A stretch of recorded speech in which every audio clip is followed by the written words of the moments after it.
con equipos radiológicos para ver si la panza de animales. Voy a ir con todo. Nosotros con esto creemos que se han conseguido varios objetivos. El primero es demostrar que con convicción y con firmeza y a través del diálogo, el Gobierno Nacional finalmente ha obtenido un instrumento que nos va a permitir hacia el futuro una etapa de crecimiento y desarrollo para todos los argentinos. No hay un artículo que beneficie a la provincia de Buenos Aires, a los sectores medios, a los comerciantes, a las pymes, a los trabajadores, no hay un artículo. Siempre digo que soy orgullosa de mi partido. Mi partido tiene una cantidad de gente muy comprometida, muy calificada, muy profesional. Creemos que tenemos mucho para aportar en el debate público en la Argentina y lo vamos a hacer así, constructivamente. Donde veamos que hay algo que nos parece que está mal, lo vamos a decir. Making sure that we're able to make every single solitary person eligible for what I've been able to do with the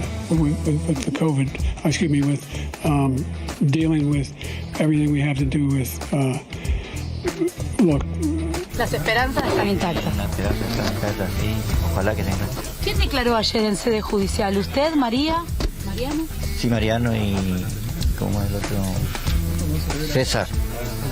Y hoy se fueron hoy. Los otros hijos se fueron. ¿Quién fue? ¿José y quién más? José y Maxi. Se fueron hoy. Se cierra la votación. 147 votos afirmativos, 107 votos negativos y 2 abstenciones. Resulta afirmativo. Se comunicará al Poder Ejecutivo. Estamos ya en lo que nosotros consideramos lo que sería la segunda etapa de este plan de estabilización. La semana que viene ya hacemos el nombramiento del doctor Sturzenegger. Vamos a sacar lo que él llama la ley de hojarascas, que son un conjunto de regulaciones que entorpecen el funcionamiento del sistema económico. Bueno, el gobierno, como es lógico, amaneció este viernes muy envalentonado por haber conseguido sus primeras 2 leyes, un tratamiento legislativo positivo, digamos, después de 6 meses de comenzado el gobierno. Un paquete de reformas o reformas estructurales que le dan la posibilidad de decidir de qué manera se crece y cómo se reparte, es decir, de qué manera se juntan recursos y cómo esos recursos se reparten. Con la lógica del mercado, que el mercado hace política. El mercado hace política, pero con la lógica de una mayor ganancia, de una mayor utilidad. ¿En desmedro de qué? Bueno, de que la política la conduzca el Estado, supuestamente, o en el caso de, si funcionara como corresponde, pero en la esencia el funcionamiento del Estado, para proteger a los sectores más vulnerados, aquellos que tienen menos posibilidades de ir en un mano a mano con el mercado. El gobierno entra entonces a fase 2. Y entra a fase 2 con promesas de más reformas. Hoy el presidente dijo, la semana que viene se suma Sturzenegger, lo acabamos de escuchar, para la presentación de la ley de hojarascas. Veremos de qué se trata, pero probablemente otra ley de leyes, es decir, otra ley que contenga muchas otras, tratadas bajo un solo título, y también con el proyecto de ley que ya anunció, a través de Patricia Bullrich y el Ministerio de Seguridad y de Justicia, de la baja de la edad de punibilidad. El gobierno entra a fase 2 avisando por cuarta vez, hace un rato nada más, avisando por cuarta vez que no va a devaluar. Pero también que el ajuste no va a tener más límite que la resistencia de los ajustados. El gobierno entra a fase 2 con la oposición que le dio herramientas al topo destructor del Estado. Uno podría decir herramientas como un hacha, por ejemplo. Ahora pidiéndole resultados. Ya tenés las herramientas, ahora queremos ver los resultados. Pero con otra oposición, también entra a la fase 2, la oposición propiamente dicha, podríamos decir, que después de una derrota política muy fuerte supo amalgamar una resistencia casi sin fisuras. O si uno se quedara en aquellas desviaciones, perdería de vista que efectivamente es una oposición de mucho número en ambas cámaras y que se mantuvo incólume aún después de una derrota política muy pero muy fuerte. Y el gobierno entra a fase 2 también con ese dato, que no es un dato menor. Ahora, una pregunta importante en este juego de ir de una fase a otra. ¿quiénes lograron pasar a la fase 2? Hoy, a esta hora, hay trabajadores y trabajadoras del Estado que están leyendo sus nombres en listas de correo electrónicos porque no se les va a renovar el contrato. De a miles. Y es una historia que el gobierno celebra y que además promete continuar. El gobierno entra a fase 2, pero la pregunta sobre quién logran efectivamente llegar a esta fase, con jubilados y trabajadoras asalariados por debajo de la línea de pobreza. Y además con un gobierno diciendo que los jubilados y jubiladas van a tener un bono siempre y cuando las cuentas den. El gobierno entra a fase 2 con desempleo como preocupación de la gente, no ya tanto la inflación, o por lo menos entrando la pérdida de empleo en los temores que antes no se tenían. La pregunta sobre quiénes van a lograr pasar a la fase 2 también le corresponde a las pequeñas y medianas empresas y a los comercios que están tratando de aguantar una caída muy fuerte del consumo, y también la industria no encontrando piso, o si hay piso es muy bajo respecto de su actividad y de la cantidad de máquinas que no lograron pasar a la fase 2 porque tuvieron que poner una lona encima y apagarlas. Estamos en la fase 2 entonces, o entramos en la fase 2 de este juego de vivir bajo la ley de la selva. Y una pregunta que en estos términos resulta aterradora. ¿Cómo será y quiénes lograrán pasar a la fase 3? Bienvenidas, bienvenidos a QR, así arrancamos. Y de esta manera lo planteaba, entre otras cosas, el propio presidente Javier Milei. Tenemos que ver, digamos, cuando converjan las tasas de inflación, qué niveles de agregados monetarios tenemos, porque no sea cosa que le estemos poniendo un freno a la economía porque la estamos ahogando monetariamente. Y eso es la segunda fase. No solo eso, además vienen más reformas estructurales. Concretamente, digamos, ahora, la semana que viene, ya hacemos el nombramiento del doctor Sturzenegger. Lo primero que sacamos vamos a sacar lo que él llama la ley de hojarascas, que son un conjunto de regulaciones que entorpecen el funcionamiento del sistema económico. Son 100 leyes que se eliminan, pero que implican más reformas estructurales que 100 leyes. Bueno, muy buenas noches. Ojalá estén teniendo una linda jornada de viernes, una linda noche de viernes. Se viene el fin de semana, pero vieron cómo es en la Argentina, y sobre todo los que nos encanta andar analizando la política, lo social, lo económico. No hay viernes, no es difícil hacer programa de viernes en esta Argentina, que hasta un viernes tiene una conferencia de prensa un ministro de Economía, que en la madrugada del viernes el gobierno saca leyes muy, pero muy importantes. Así que aquí estamos, para hacernos buena compañía hasta las 11 de la noche por A24. Saludo a mis compañeros de hoy, que dice Martín Jagroski. Mirá, Martín Granowski y el señor Fer Cerolini. ¿Cómo andás, Fer? Bien, muy bien, todo bien. Bueno, y vamos a tener dos momentos de análisis de esto de entrar en fase 2. Un primer momento desde lo económico, porque, insisto, importante saber qué dijo o qué quiso decir el ministro de Economía, Luis Caputo, y tendremos después un momento, si ustedes quieren, más político. Vendrá Felipe Solá para charlar con nosotros. Esta hora la diputada nacional de Unión por la Patria, Julia Estrada. ¿Qué dice, Juli? ¿Cómo anda? ¿Cómo andamos? Bien, muy bien. Bueno, sobre todo para analizar todo lo que dejó la conferencia de prensa del ministro de Economía, Luis Caputo, pero también para saber cómo se vivió, qué hubo detrás de esta ley bases que efectivamente el gobierno logró, desde un sector de la oposición que mantuvo, si ustedes quieren, un número muy, pero muy importante, y también la promesa, digamos, por la cual fue llevada a ese lugar. Vamos a compartir lo que dijo, o parte de lo que dijo Luis Caputo, el ministro de Economía, y arrancamos la charla con Julia Estrada. Estamos acá porque estamos ya en lo que nosotros consideramos lo que sería la segunda etapa de este plan de estabilización, que consiste esencialmente en ir a emisión.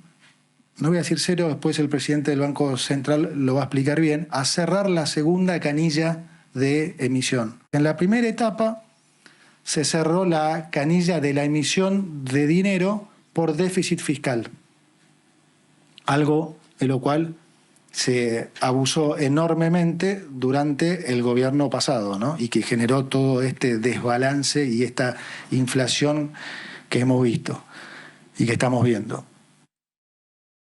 En esta segunda etapa, entonces, estamos cerrando el grifo de lo que es el segundo canal de emisión, que es los intereses que el Banco Central paga por los pasivos remunerados. Bueno, Julia, alguien me dijo hace un rato, en realidad es la conferencia para no decir nada o eventualmente para volver a asegurar que no iba a haber devaluación, que nos iban a mover algunas cosas que el gobierno viene sosteniendo. Primera pregunta, ¿qué sacaste en limpio de la conferencia del ministro?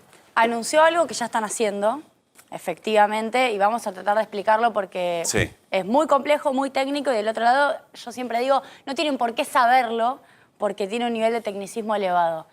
¿Qué están haciendo? Tienen un único objetivo. El gobierno de Milei, Caputo como ministro de Economía y Bausili como presidente del Banco Central.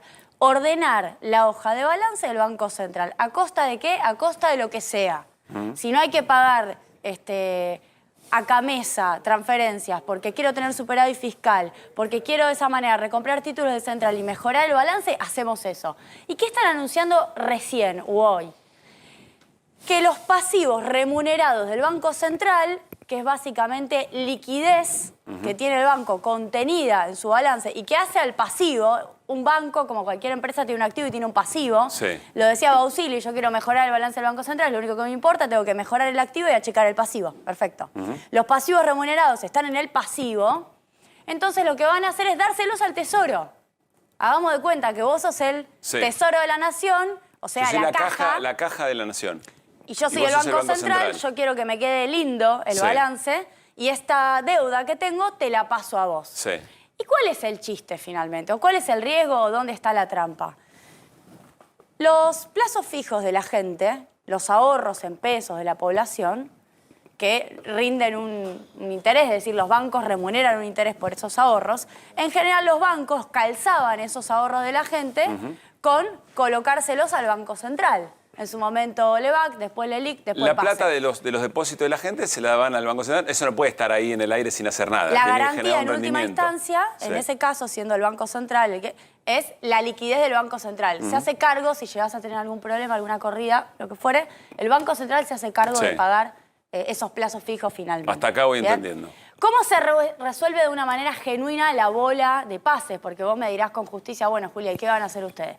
Actividad económica, recuperación de actividad económica, que los bancos se ocupen de prestar.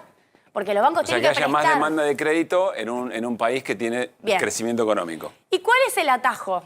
Porque hoy nadie quiere préstamos. Lo único que puede llegar a funcionar son los UVA para algún sector de clase media que quiere poder comprarse algo. Pero no hay demanda de crédito porque la actividad económica está por el piso y está cayendo. Bueno, me deshago de esa bola de pesos, no diciéndole a los bancos prestala, sino dándosela al Tesoro. Eso es lo que acaba de denunciar Caputo hoy. El Tesoro también los debe, o eventualmente va a tener Y que ahora, pagar. ¿qué es lo que pasa? Julia, Los discúlpame. plazos fijos, una última, ¿los Dale. plazos fijos de qué dependen entonces? Si el día de mañana llegas a tener un problema. De que el Tesoro nunca defaultee. Y el Tesoro, la CUNSA, 2019, tiene una historia de default. O sea, tiene que mantener superávit fiscal perfecto, nunca defaultear y ojo porque está calzado el ahorro de la gente con eso. Eso es importante explicar de la conferencia de hoy. Pregunta, ¿qué pasa? Vos sos el Banco Central, discúlpame, y Pablo, vos también discúlpame. No, soy la caja. Vos sos el Tesoro, vos sos el Tesoro. Sí. Cerolini y yo somos el pueblo argentino. No, yo en este caso ¿Vos no? preferiría ¿Qué hacer la preferís? banca, alguna Bueno, cosita usted que voy a dice, ligar te algo. El queda pueblo bueno, argentino va a Cerolini. comer palos acá. Por eso, Vos querés el BlackRock. no, es que eso iba a preguntar yo exactamente. ¿A mí qué me pasa? Mientras ustedes hacen esos Si vos pases. sos un ahorrista, bueno, Sí. efectivamente lo que digo es, los ahorros de la gente, los depósitos, tu depósito en el banco, ¿qué pasa con esa guita? ¿Qué hizo el banco con esa plata? Bueno, distintas cosas puede hacer un banco. Puede prestársela a una pyme, en un contexto de crecimiento económico, Pero pymes eso que no no tengan están haciendo, el mora, gobierno no está eso no haciendo, está pasando. y parece esa que no es la quiere forma hacerlo, además de todo. genuina de canalizar Claro. la liquidez en una sociedad. ¿Qué tiene que hacer el sistema bancario? Fondearse, darse vuelta y prestar. Con una actividad económica que se fue al piso, que se Claro, fue al no hay demonio. dónde Bien. poner esos depósitos. Entonces, ¿qué hace el banco en general en un contexto de caída de actividad económica o de no demanda de crédito? Pasaba el año pasado con 200% de inflación. Bueno, el Banco Central ofreció una forma de canalizar esa liquidez. Dámela, yo te remunero. Vía LELIC, vía PASE. Sí. Como no les gusta ese pasivo, podemos discutir, ¿no?, el ordenamiento que hay que hacer en el Central, pero la verdad es que lo quieren ordenar, Dicen, mejor que esté en el Tesoro y que el Tesoro se haga cargo de responder. Yo. Usted. Sí. Ahora, no... Y va a emitir, cosa que todavía Sí. no anunciaron, lo dijeron para la semana que viene, un título que va a ser a tasa variable, para no enchufar a los bancos con una tasa fija, les van a poner una tasa variable, que hay que ver cómo lo ajustan, no se sabe. Ahora, ¿qué pasa? Ese título que va a emitir el Tesoro. Por ejemplo, si tiene cupones, o sea, pagos de intereses. Esos pagos de intereses, una cosa es cuando los tiene el central y son efectivamente intereses que son pasivos remunerados, que están adentro del balance del central y el central tiene que responder por eso. Ahora, si vos emitís cupones y le tenés que pagar cupones a los bancos, ¿de dónde sale la plata para pagar eso? Me haces esa pregunta y yo además tengo el compromiso de que no voy a poner más de lo que tengo, es decir, que voy al déficit cero, con lo ¿De cual, dónde la sacás? si yo te lo tengo que pagar a vos, O sea lo voy a que- tener que recortar a otro. A ver si La tenés que adivino. sacar del superávit porque ver. cortaste la emisión. O sea que sale de mi bolsillo, digamos, por ejemplo. ¿Y ¿o el no? superávit cómo se viene financiando? ajuste. ¿Y el superávit cómo se viene financiando? Claro, 40% lo O están sea- pagando los jubilados. Por cierto, después de Sí.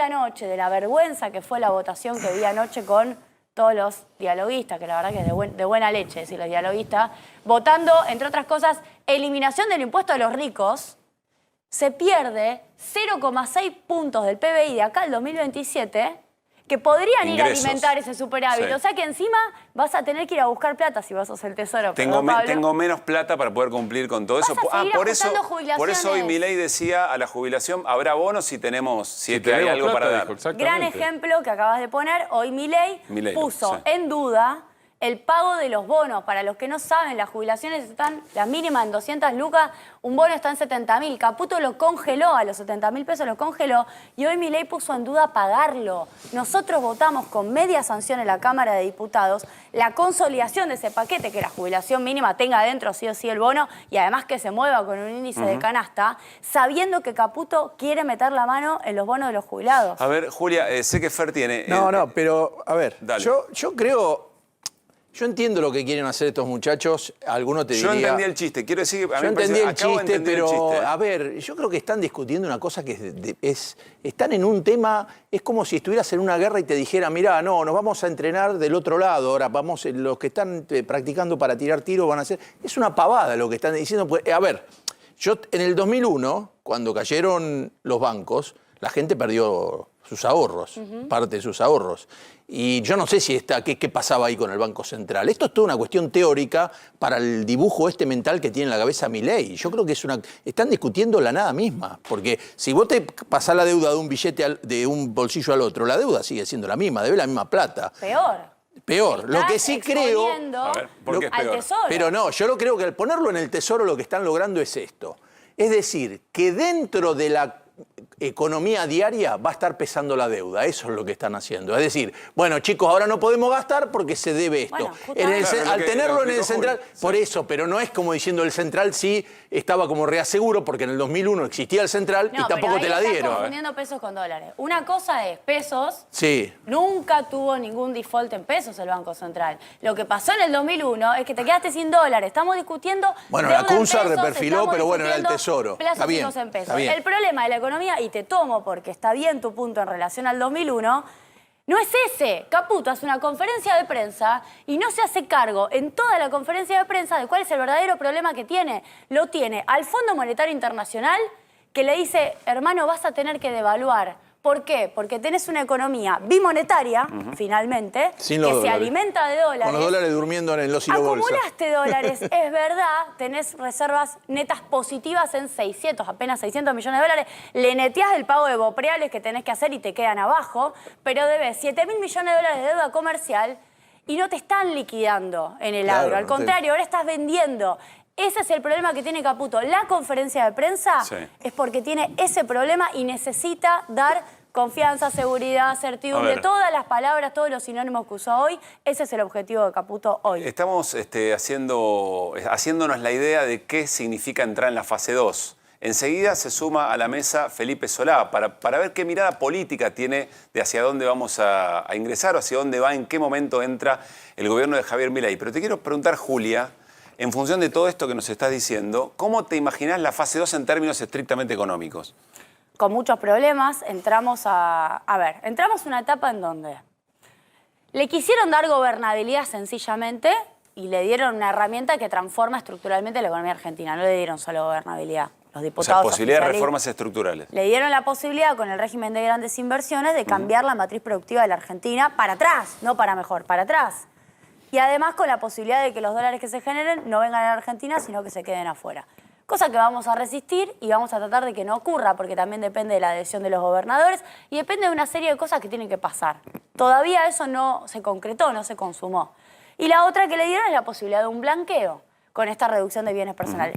¿Por qué arranco por RIGI y por blanqueo? Bueno, porque esas son las únicas dos herramientas que tiene Milei 2024 y te diría 2025 para que le entren dólares, considerando por el momento que el Fondo Monetario Internacional sigue evaluando el devenir de la economía argentina y quiere que devalúe y quiere que haga algunas cosas más antes de comprometerse a un acuerdo, que por cierto tampoco lo quiere financiar el FMI, lo quiere que lo financie el Banco Mundial. O sea, vos decís para que el ingreso de dólares en vez de blanqueo o RIGI por inversiones lo entregue un organismo internacional. ¿A eso te refieres? El FMI ya sacó conclusiones sobre la Argentina que las publicó en su momento cuando negociaba con Guzmán, publicó un informe que decía: si le volvemos a prestar a la Argentina no tenemos que ser nosotros los únicos, tenemos que coparticipar el riesgo. Por eso suena lo del Banco Mundial. Bien. Entonces, ¿qué es lo que necesita? Que se implemente esto que logró ayer que se vote, con ingreso de dólares, no de manera, yo diría, genuina, sino apalancado por un blanqueo muy especulativo. Bueno, todos los gobiernos hicieron blanqueos, ¿no? Y por un RIGI, sí, el que funcionó fue el de Macri, pero con exteriorización. En este caso hay que ver cuántos dólares entran. El de Macri entraron, de los 113.000 millones de dólares entró muy poco. ¿Y qué es lo que va a tener? Bueno, una transición difícil para ver si el tipo de cambio se ordena o no se ordena. El 1 de agosto van a eliminar el impuesto país.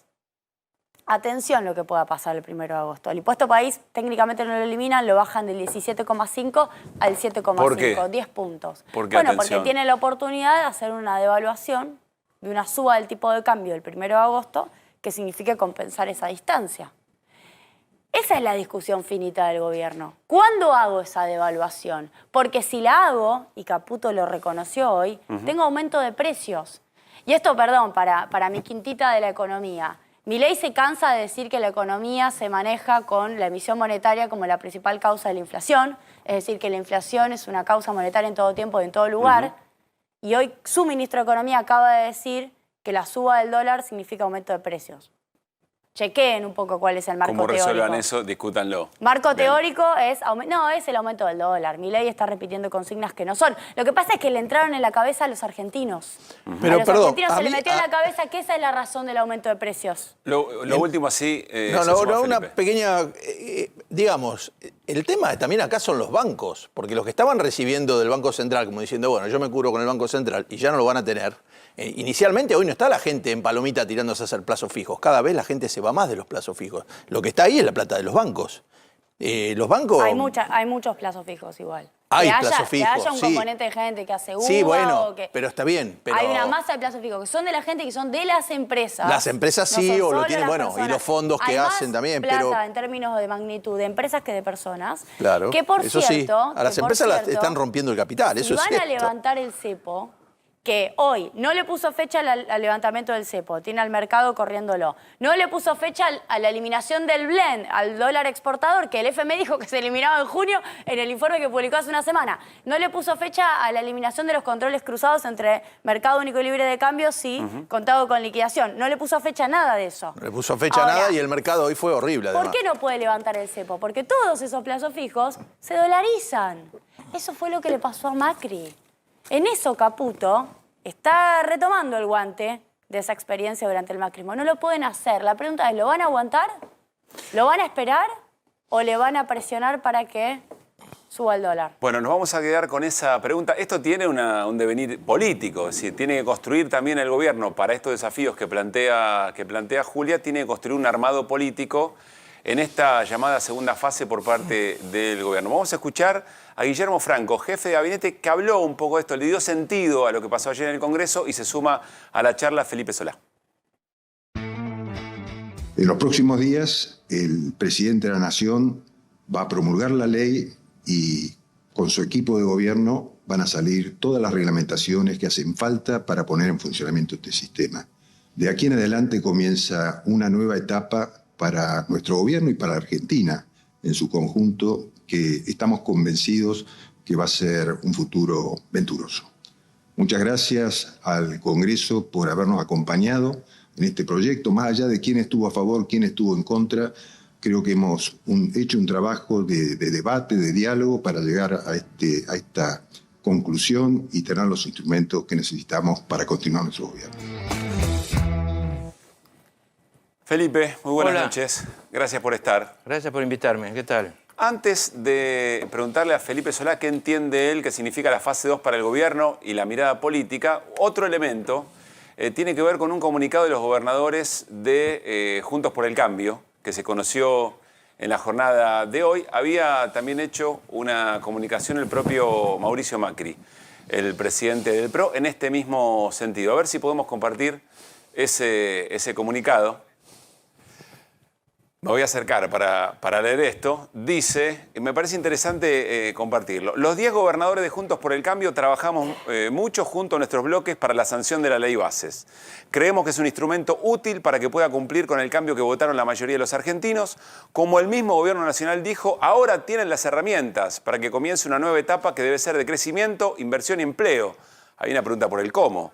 Ese es el gran desafío del gobierno nacional a partir de ahora, y ahí aparecen todos los nombres propios de los gobernadores de Cambio, de Juntos por el Cambio, que existe aquí nada más, digamos, ¿no? Pero bueno, Jorge Macri, Leandro Esdero, Ignacio Torres, Gustavo Valdés, Frigerio, Sadir, Cornejo, Orrego, Poggi, Puyaro. Pero de alguna manera dice, bueno, ahí están las herramientas, nos comprometimos a darle las herramientas, ahora queremos ver resultados. Felipe, lo que quieras de lo que te haya dejado el debate en el Congreso, muy extenso, muy largo, ¿y qué significa para vos, en términos políticos, la segunda fase que se viene del gobierno de Milei? En primer lugar, cuando un gobierno se ve en problemas, los ha descrito Julia muy bien, esos son los verdaderos problemas, porque ustedes se dieron cuenta que lo social, el pueblo, nunca se menciona en ninguna frase del gobierno, ningún funcionario aparece y habla ni de la pobreza, ni de los pobres, ni del problema de los jubilados, ni el costo de vida, más porque la inflación no es lo mismo que el costo de vida, ¿no es cierto? No figura como problema, así como variable, eventualmente. Sí, pero no figura como problema. Es decir, la gente no existe. Existe la macroeconomía. Y la relación que hay. Los que quieren convencer a la gente que la macroeconomía les va a resolver todos los problemas. Ahora, es decir, que no la intervención del gobierno en otro sentido. Cuando un gobierno se ve en problemas, hace lo que se llama un relanzamiento. Todo relanzamiento es siempre una muestra de debilidad. Fulano va a relanzar su gobierno, quiere decir que le va mal en su gobierno. Si le va bien, no necesita relanzarlo. Entonces, ponerle nombre a las etapas... ¿Eso es una máxima de la gestión política? Absolutamente, absolutamente. O salir por otro lado, o si ya no se puede salir por otro lado, trató de hacerlo Caputo en la conferencia de prensa, si ya no se puede salir por otro lado y todo está en duda, la incertidumbre es grande, si no, no subiría el dólar. ¿Qué hago? Invento políticamente algo como que, bueno, lo de atrás ya quedó, ahora estamos en otra etapa. Es decir, uno decide que está en otra etapa, aunque no se está en otra etapa, se está en la misma. Ese comunicado de los gobernadores de Juntos por el Cambio es un comunicado culposo. ¿Por qué? Porque lo que están diciendo es, bueno, le dimos todo por la patria y porque ganó y porque lo necesita, pero ahora tendrá él que arreglarse. Es como decir, nosotros decimos todo lo posible, ¿no es cierto? Hasta acá. Ahora tomamos un grado más de libertad, supuestamente, aunque no lo digan. Ese comunicado tiene orientación Macri, claramente. Ese comunicado tiene ¿Vos ves a Macri detrás de ese Veo el problema de Juntos por el Cambio, que no se quiere dejar avanzar por la Libertad Avanza, y entonces se afirman los gobernadores, que no son de la Libertad Avanza, y ¿quién es el que está teniendo el problema más serio? Su jefe, el que todavía es su jefe, Macri. A ver si el tuit de Mauricio Macri de esta jornada es parecido a este comunicado, un poco siguiendo lo que dice Felipe Solá. Creo que tenemos la posibilidad de compartir el tuit de Macri. A pesar de haber perdido casi 6 meses en discusiones que podrían haberse evitado o acelerado, finalmente la ley base sancionada. Felicito a los bloques del PRO por su impecable tarea. Cambios fundamentales que nosotros impulsamos, apoyamos y en los que creemos ya pueden llevarse a cabo. El Gobierno Nacional tiene ahora las herramientas para avanzar a la velocidad de la que la situación necesita. Bueno, un poco en el mismo sentido, acá están las herramientas, ahora haga. Sí, ese haga yo lo interpreto, es subjetivo, yo lo interpreto como, bueno, ahora arreglate vos. A ver, ¿vos crees que si el gobierno vos. vuelve con un paquete de leyes ya parecidas? negociamos, ya salvamos algo de nuestro presupuesto, no sé cuánto, porque eso nunca se va a conocer, nunca se conoce exactamente cuáles son las ventajas, sobre todo para los que no necesitan ventajas tan grandes como lo del NOA, ¿no es cierto?, que se arreglan con cantidades que desde el punto de vista del Tesoro no son tan determinantes. Ya negociamos, ahora arreglate vos, porque es un intento de salvar lo que queda del PRO. ¿No es cierto? ¿Por qué? Porque el año que viene, ¿con qué sigla van a ir? ¿Con PRO? ¿O se van a dividir y cada gobernador va a ser un partido provincial con olor a PRO o con olor a peronismo, según corresponda? La mayoría... Pregunta Felipe, quiero preguntarle ahora a Julia cómo vivió esto, si lo que dice Felipe Solá lo vivió dentro en las propias discusiones del Congreso. Pero esto quiere decir que si el gobierno va, suponete, con una ley hojarasca, como la que dice que va a impulsar, que tiene 100 leyes ahí adentro, ¿vos decís que no va a poder contar de la misma manera con estos sectores de el oficialismo o la oposición amigable, dialogable? Empieza una negociación distinta. ¿Y qué condiciones para negociar tiene el gobierno? El gobierno está extorsionando a la provincia de Buenos Aires fuertemente, pero a cambio no le pide nada más que desaparezca, que le vaya muy mal a Kicillof. El objetivo principal del gobierno ahora es hundir a Kicillof, que tiene nada menos que heredó hace muchos años el Gran Buenos Aires. El gobierno se desentiende del problema del Gran Buenos Aires, que es donde están los requerimientos más grandes. Para el Tesoro es la provincia más perjudicada por habitante, lejos, ¿no es cierto? Perjudicada por dos lados. Perjudicada históricamente por su baja asignación, ¿no es cierto? Y el otro problema es perjudicada por la falta de mercado interno. Es decir, cuando vos bajás la dinámica del mercado interno, bajás la economía interna, la actividad se reduce cada vez más, se reduce ingresos brutos y se reduce IVA. Pero igualmente... IVA golpea la coparticipación, ingresos brutos en la directa. Pero igualmente hay que decir que dos de las provincias más perjudicadas hasta el momento son Córdoba y Santa Fe. Tienen toda la línea blanca de Córdoba y de Santa Fe destruida. Y son dos que han apoyado a Milei en esta... ¿A qué le llaman la línea blanca? A la línea blanca, todo lo que hacen, la heladera, lavarropas, todo eso. Tienen grandes empresas que tuvieron que... Gente del pueblo donde ganó el 85% Milei, las empresas que habían hecho inversiones millonarias el año pasado ya despidieron un tercio del personal. Hay encuestas que dicen que por primera vez Yarlora está arriba de Milei en Córdoba, ¿no? Sí, pero no porque subió Yarlora, sino porque terminó bajando más Milei. A ver, Julia, todo esto Claro. que explica en términos políticos, Felipe, ¿lo viviste en la Cámara? ¿Qué compartís esa valoración? El análisis político es que es una ley que no resiste argumentos. Miren, yo en el mano a mano con muchos diputados, no voy a dar nombres, obviamente, les mandamos un saludo. Cada una de las discusiones que fui dando, Rigi, escúchame, está todo bien con tu provincia, pero después no viene un solo dólar a la Argentina. Los que, no sé, los de San Juan, los de Catamarca, los de cualquier provincia, igual la van a pasar mal cuando a la Argentina le pase que tenga una crisis de deuda de nuevo y explote por los aires. ¿Y qué te decían? Me daban la razón. Bienes personales, ¿vos le vas a bajar los impuestos a los ricos? Los peronistas, nosotros, Julia, los peronistas, le vamos a bajar los impuestos a los ricos. Y además le decía, no la vas a tener que explicar solamente con el gobierno de Milei. La vas a tener que explicar hasta el 2038, ¿eh?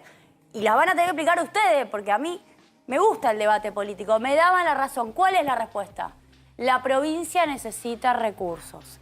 Los llevaron hasta acá con la extorsión del impuesto a las ganancias, que obviamente le sacaron previamente, como vos bien decías, le sacaron fondo compensador, le sacaron transferencias por energía, le sacaron de todo. Y después le dijeron, votame ganancias y ahí te hago la devolución de fondos, que para muchas provincias, obviamente, 60.000 millones. Martín Menem extorsionando a nuestros compañeros riojanos, diputados de Unión por la Patria, por Twitter el día de ayer, diciéndole 75.000 millones de pesos para La Rioja. Imagínate que, obviamente, es una situación muy difícil.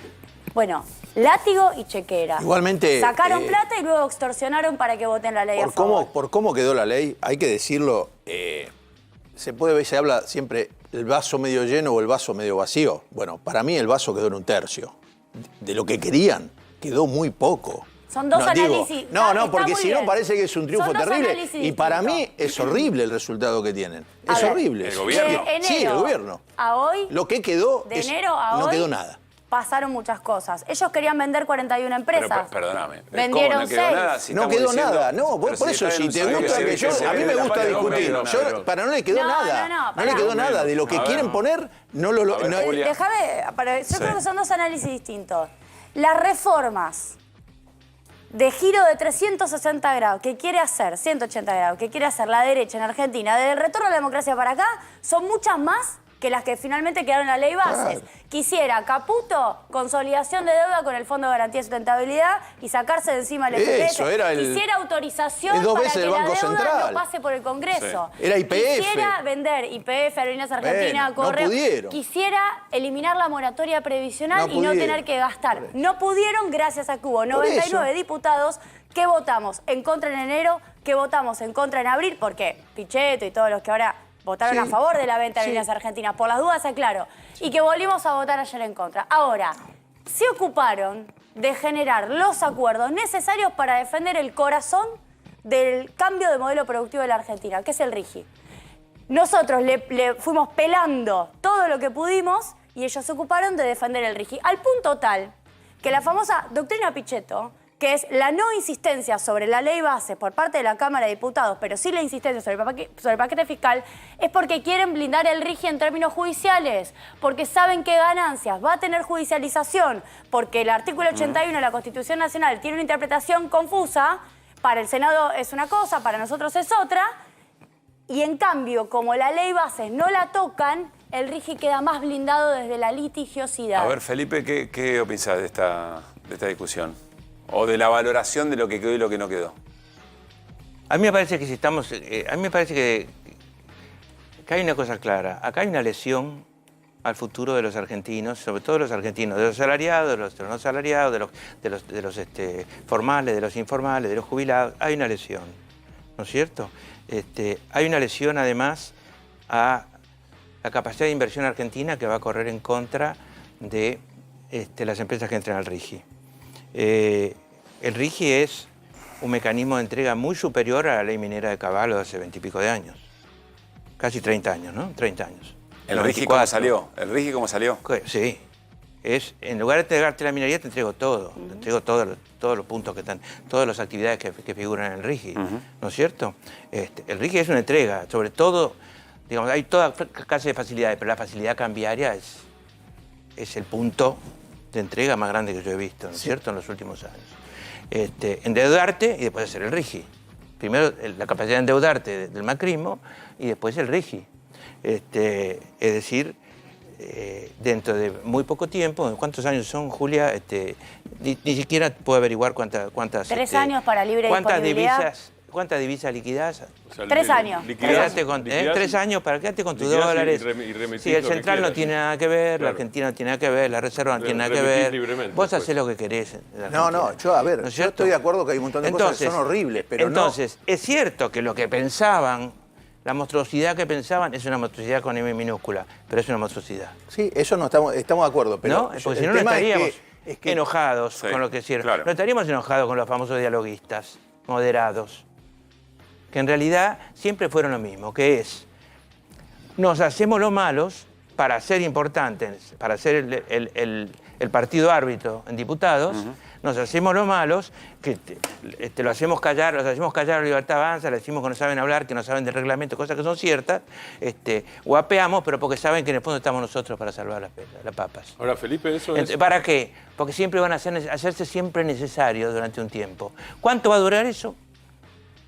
Y va a durar mientras le sospechen que Milei tiene futuro. Si sospechan que Milei no tiene futuro, se acabó. Vos decís que un termómetro de eso es si a Milei no empieza a cumplir, si le empieza a ir mal, si caen las encuestas, si la gente empieza a observar cómo vive y lo vincula con las políticas de Milei, ahí se corren. Absolutamente. ¿Qué ibas a preguntar, Martín? Ahí los moderados no van a poder ser ya el partido árbitro porque no les va a convenir. Martín. ¿Hay parte encuestas y parte miedo de los gobernadores al tema fiscal o al tema de financiación? Porque son dos terrores. Eso por un lado. Y por otro lado, perdón, te hago otra cosa. Yo diría que... cuenta. Disculpame una cosa, Felipe. Un segundo solo. ¿No hay una lectura parcial de las encuestas? Porque en realidad es la imagen positiva de Milei En ninguna encuesta pasa el 52%, que es una enormidad en la recesión. Pero en otras está en el 45%. Sí. Quiere decir que la mitad del país está o en contra o por lo menos no está a favor. Digo, no hay una lectura de eso. O no hay una valoración de lo que está en contra. Entonces, no, porque de ahí aparece otro cuco que es, y entonces el futuro ¿cuál es? Si miramos ese 46 o 50 y pico % en contra de Milei, entonces el futuro ¿cuál es? Ir a la cola de los K. Ese es el otro razonamiento que está presente permanentemente. O sea, de Cuca una obsesión, claro. Mucho más que obsesión anti-Milei, mucho más que una obsesión en contra de quien está hambreando a la Argentina, mucho más de una obsesión de quien está liquidando la pyme, el industricidio que está haciendo, el desastre de la política exterior, el aislamiento de Argentina progresivo en política exterior, la pérdida de prestigio absoluta de un país que tenía un capital en derechos humanos enorme en el mundo. Digamos, ¿cómo te puedo decir? La representación del gobierno argentino es payasesca. Es payasesca. Ahora, mucho más que estar contra eso, todavía, no cualquier cosa menos acercarse a los K. El problema es que tienen ese 40 y pico, 50%, que no sabemos que no son K todos, pero son gente que reacciona en contra de Milei, que votó en contra y que reacciona más los que reaccionan en contra. Sí. Ya son más que los que votaron en contra. Quiero hacer una pregunta. Quiero brevemente suscribir lo que está diciendo. Vos usaste la palabra obsesión, yo creo que efectivamente hay muchos obsesionados, pero creo que hay que hablar del disciplinamiento de la política, del poder económico y de los grandes medios. ¿Qué quiere decir eso? Porque algunos se comieron el cuento de que el kirchnerismo es el problema de la Argentina, lo cual me sorprende. Invito a que lean un poco el libro de Economía y se fijen qué pasó, ¿no? Cómo Néstor Kirchner puso de pie a la Argentina y luego Cristina. Pero otros saben perfectamente que al contrario, todo lo que hicieron Néstor y Cristina y lo que nosotros significamos, pero también saben que no van al piso de La Nación Más o al piso de TN, o no los levantan y los tratan bien, al contrario, los van a azuzar, si llegan a votar con nosotros, si llegan a salir en una foto con nosotros, si llegan a compartir ideológicamente algo de lo que fue el gobierno de Néstor, el gobierno de Cristina. Hay un disciplinamiento y hay que hablar de eso. Cuando decimos que a Cristina la quisieron matar y que no pasó nada después, ¿de qué estamos hablando? De un mensaje para la dirigencia política y también para la militancia. Julia, y eso se plasma en la Cámara de Diputados cuando no quieren votar con nosotros. Cuando hay un mensaje disciplinador, hay quien acepta esa disciplina que puede no ser aceptada también. Desde ya. Sí, y yo convoco siempre a que se revele. Lo que estamos diciendo es cuánto hay de disciplinamiento, sobre todo de cierta prensa, etcétera, que es poderosa, y que además está totalmente atada al capital más concentrado, y cuánto hay de cálculo de para dónde me corro, para dónde voy según qué dice mi olfato político, ¿no es cierto?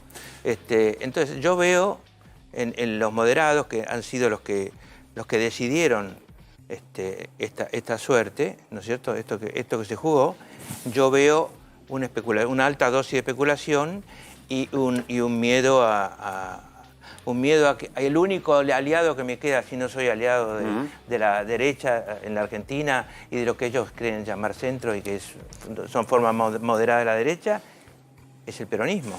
Felipe, la última Pero para ellos el peronismo es kirchnerismo, es CAE, Cristina, no es el peronismo, es Cristina, vamos al pie de Cristina. Ellos temen ese cuco. ¿Lo creen o lo dicen? Who knows? Felipe, la última vez que viniste dijiste que Caputo era el verdugo. ¿Vos te acordás lo que dijo Borges? Borges, le voy a decir una frase suya, le dijo una estudiante de filosofía. Y él dijo, me arrepiento de antemano. Así que cuando me dicen que van a decir una frase mía, me asusto. ¿Y vos te arrepentís de haber dicho que es el verdugo? No, Caputo? es el verdugo. El verdugo no habla con la víctima, no habla con el victimario. El verdugo está con la capucha ahí, hace ¡poc! ¿No? Este anuncio... Ella habló de política, ahora yo hablo de economía. No había terminado la pregunta. No había terminado la pregunta. Dale. Vos dijiste, la última vez que viniste hiciste una caracterización del gabinete y dijiste, el ministro de Economía Caputo es el verdugo. Sí. ¿Sturzenegger qué sería? Sturzenegger es a mí me parece que en el fondo es el gran destructor. Es el genio, digamos, es la cabeza destructora desde afuera. Sturzenegger calle no tiene, yo lo vi como diputado. -1. Ahora, en su cabeza regularizadora, Sturzenegger es el que genera supuestas ideas creativas. Ahora, si lo tienen que poner a laburar en serio, No sé qué te diga cómo le va a ir. Ahora, lo que yo iba a decir es que esta supuesta no emisión, o emisión cero que anuncia Caputo ahora, que supuestamente además la había recontranunciado Milei diciendo que era un delito de... ¿cómo se llamó a emitir? Es un delito... De lesa. Penal. De lesa humanidad. De lesa humanidad emitir. Cualquier cosa. Él ya cometió varios delitos en estos meses, lo cual era inevitable en ese sentido. Ahora, este no emitir está vinculado directamente al dólar paralelo. Está vinculado al temor, lo que dijiste, Julia, está vinculado a... No es tanto la emisión, es el dólar, estúpido, es el dólar. Entonces, no emitir es secar más la plaza. Primero, te cortás la posibilidad de la política monetaria de una manera feroz en un país que está como este. El plan que estaba... Segundo, ellos secaron el dólar, Julia, en enero, diciembre-enero, lo mataron cuando secaron el M1, ¿no es cierto? Cuando achicaron el M1 en términos rígidos. Ahora, que tengan que decir no emitimos más, ¿quiere decir que entonces estaban emitiendo? A ver, sí. Coincido. Sturzenegger es un terraplanista. En términos económicos es terraplanista. O sea, no conoce concretamente cómo funcionan las variables de la economía argentina. Creo que no es la misma característica la que tiene Caputo. Y creo que Milei se está comprando un quilombo. Porque una cosa es tenerlo de asesor y otra cosa es sentarlo en el gabinete cuando sí quiera levantar el cepo mucho más rápido que lo quiere levantar Caputo. Y en relación a la discusión de la emisión, saben todos perfectamente que el peso es un vehículo para presionar contra el dólar y que el problema en Argentina es cambiario y que la falta de dólares genera devaluaciones y luego inflación. Por eso, el RIGI es comprarnos problemas cambiarios de acá a 30 años. No sé cómo piensan resolverla con este RIGI. Julia Estrada, Felipe Solá, muchas gracias por haber venido. Gracias a ustedes. Que esté muy bien. Vamos a cambiar de tema. No queremos cerrar la semana sin alguna actualización de un caso que está generando mucha conmoción, mucho interés, lógico. Tiene que ver con la desaparición de Loan. Ayer Patricia Bullrich hizo una declaración que realmente generó mucha preocupación, mucho estupor. La vamos a compartir y nos metemos en la actualización del caso. Dale. ¿Qué área voy a buscar? Si voy a llevar buzos. Ahora voy a ir con todo. Voy a ir con buzos, voy a ir con personal de montaña que estoy trayendo, de monte, no de montaña, de monte, porque hay zona de monte. Voy a ir con buzos. Voy a ir con equipos radiológicos para ver si la panza de animales. Voy a ir con todo. Y sí, porque hay que ir con todo. Hay yacarés, hay pumas, hay de todo en la zona. Bueno, sorprendió esta declaración de Patricia Bullrich. Uno sabe si en la exageración de querer mostrarse activa en medio de un caso que, insisto, conmociona a todo el país o hay algún otro elemento que ella tenga a disposición. Pablo, perdóname. Sí. Yo no sé si sorprenderme más de la insensibilidad humana o de la ignorancia. Porque los yacarés, que yo sepa, no comen personas, si quiso decir eso. Y los pumas en general salen corriendo. Por eso, insisto, no sé si es información o si quiso generar algún tipo de impacto. Vamos a preguntar a nuestro entrevistado. Está José María Servín, en líneas, delegado de la Alameda en Corrientes, fue delegado del NEA, del noroeste argentino, de la dirección del Comité contra la Trata. José María, soy Pablo Caruso, aquí en QR, en la 24, estoy con Martín Granowski y con Fernando Cerolini. ¿Cómo estás? Muy buenas noches. Hola, ¿qué tal? Buenas noches, ¿cómo están? Gracias por atendernos.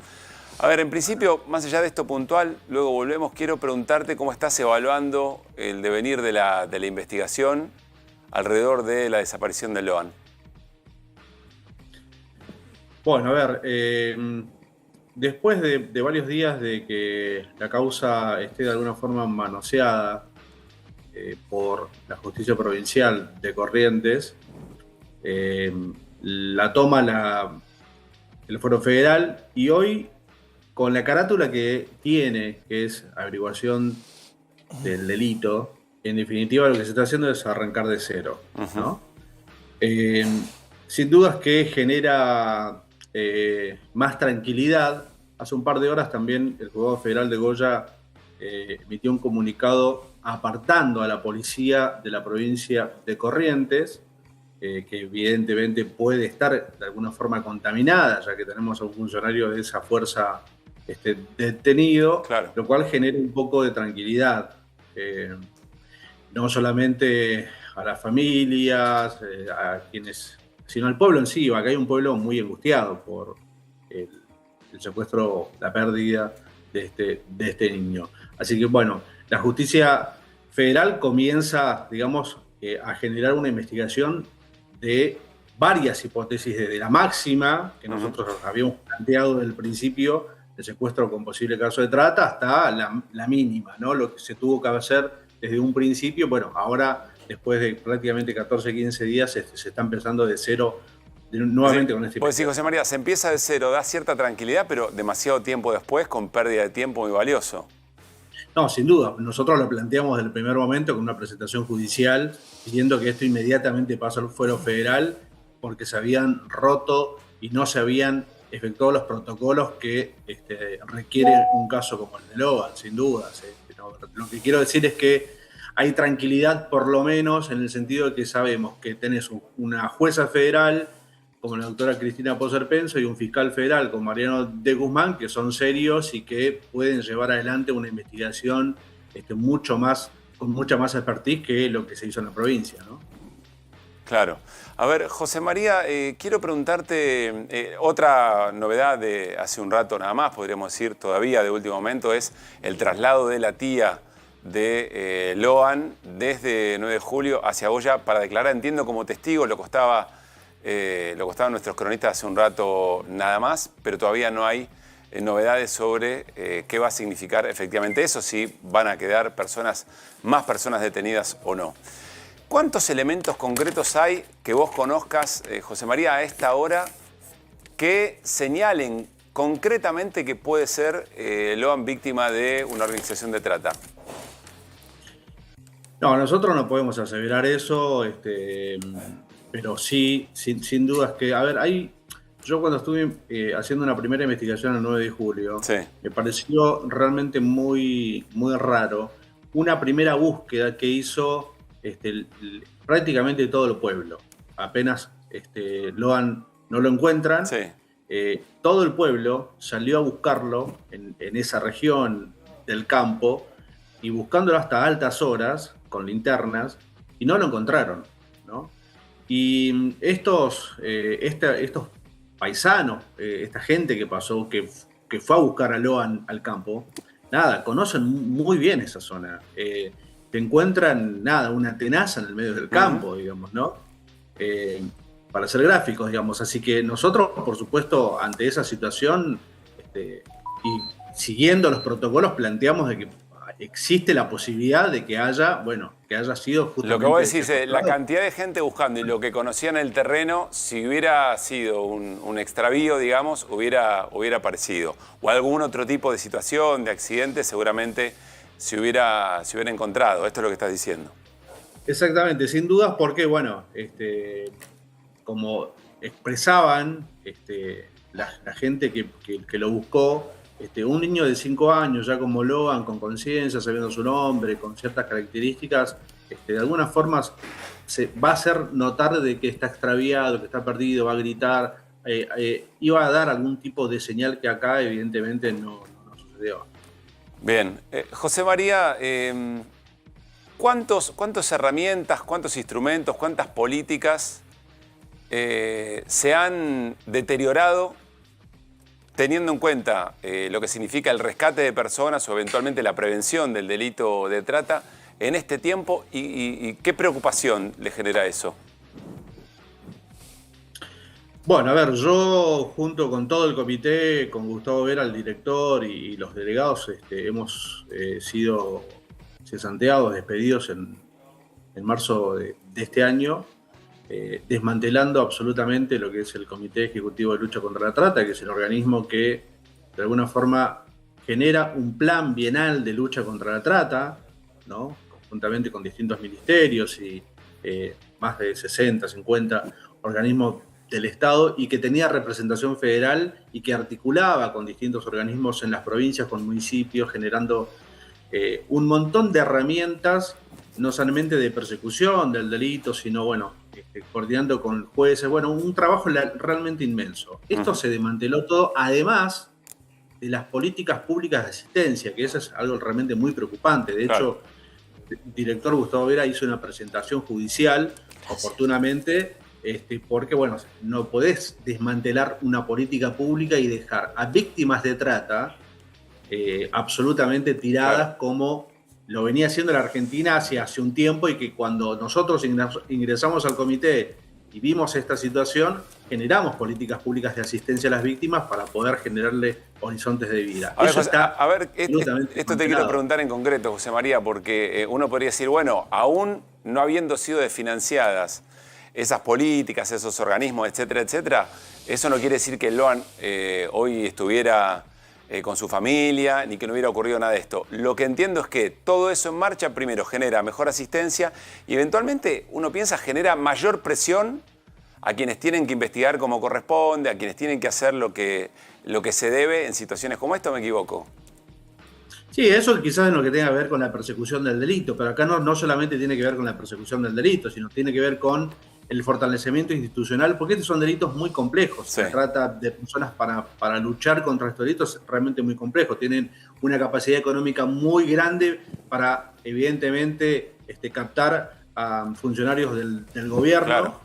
Y todo eso tenemos que generar autocontroles. Nosotros trabajábamos con mesas interinstitucionales en donde nos sentábamos todos a trabajar conjuntamente, provincia, municipio, justicia federal, justicias provinciales, porque generábamos un autocontrol, ¿no? Claro, porque se necesitan complicidades muy importantes, ¿no? Exactamente. Y bueno, esa es la forma de poder luchar contra estos delitos tan complejos, y eso es lo que se desmanteló. 36 mesas interinstitucionales había en todo el país. José María, está absolutamente desmantelado. Muchísimas gracias, un gran abrazo y estamos en contacto, por supuesto, porque la atención es plena respecto del caso. Un abrazo, gracias. Que esté muy bien. Bueno, vamos a cambiar de tema. En un viernes, insisto, muy pero muy picado respecto de lo que tiene que ver con la política, con la economía, con el caso Loan, que también está en alerta, y A24 haciendo un trabajo muy importante con sus cronistas allí en la provincia de Corrientes, pero el mundo está como si no fuera viernes. Ayer hubo un debate presidencial en Estados Unidos, en realidad de quienes son los candidatos a la presidencia, tanto Partido Republicano como Partido Demócrata, Trump y Joe Biden. Lo conversamos con Néstor Restivo, que es nuestro invitado para conversar con esto, junto con Martín, junto con Fernando. Ya después de algunas horas del debate Trump-Biden, la pregunta no era quién había ganado, la pregunta era, bueno, ¿y ahora qué va a hacer el Partido Demócrata sin candidato? O eventualmente, ¿quién está gobernando los Estados Unidos? Miren como reflejo de esto, del desastre que fue para el Partido Demócrata, la performance de Joe Biden. Miren la tapa de la revista Time de estas últimas horas. Miren esto.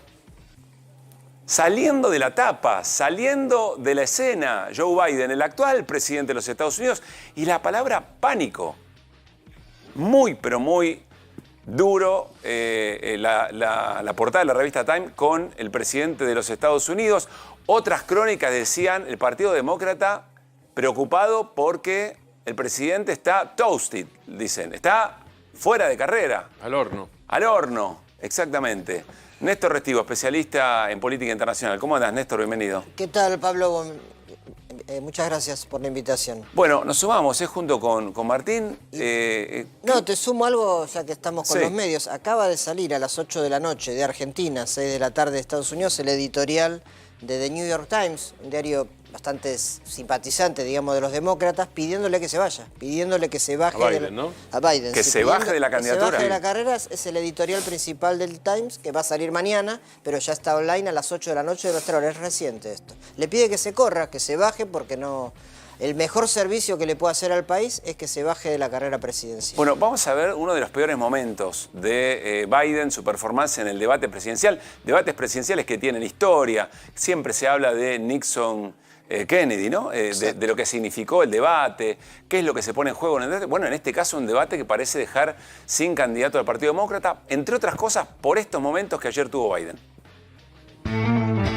We'd be able to wipe out his debt. We'd be able to help make sure that all those things we need to do, child care, elder care, making sure that we continue to strengthen our health care system, making sure that we're able to make every single solitary person eligible for what I've been able to do with the COVID, with dealing with everything we have to do with, look, if we finally beat Medicare. Bueno, Donald Trump observaba la escena y claro, había que callar mientras se tropezaba el adversario, pero no solamente eso. Trump se dio cuenta que el silencio era su mejor herramienta en ese momento. Mejor dicho, que su mejor performance la estaba haciendo el candidato rival, el actual presidente de Estados Unidos, Joe Biden.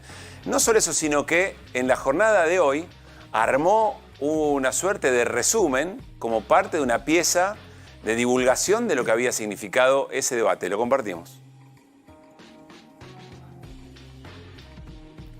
A ver si lo tenemos. Me refiero a un resumen que hizo de lo que le pasó a Biden, el propio Trump, para difundir en redes. A ver. We're trying to provide housing for Black Americans. The impact on the choice, the idea that they're gonna. I'm proposing that everybody the millionaires pay 1%. 1%. So no one after, I've not raised the cost of Social Security for anybody. I got my handicap, which when I was vice president, down to a 6.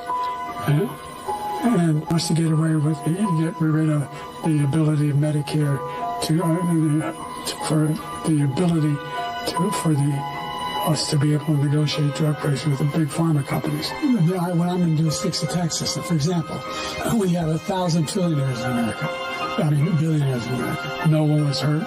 No one Israeli was accidentally killed, and it just stopped. And I'm going to continue to move until we get the total ban on the total initiative relative to what we're going to do with more border patrol and more asylum officers.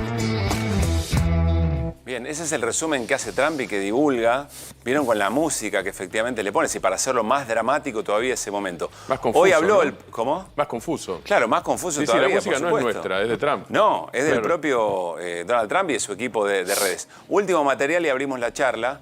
Y enseguida vamos con Adrián Sack también allí en Estados Unidos. El propio Joe Biden hoy habla, se hace cargo de alguna manera de esta situación y dice, bueno, yo sé que estoy grande.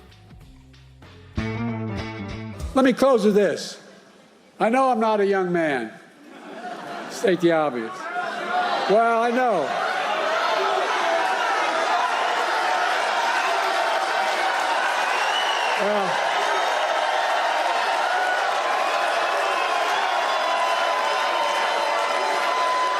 Well,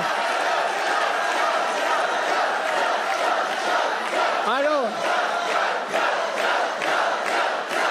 Folks, I don't walk as easy as I used to. I don't speak as smoothly as I used to. I don't debate as well as I used to. But I know what I do know. I know how to tell the truth.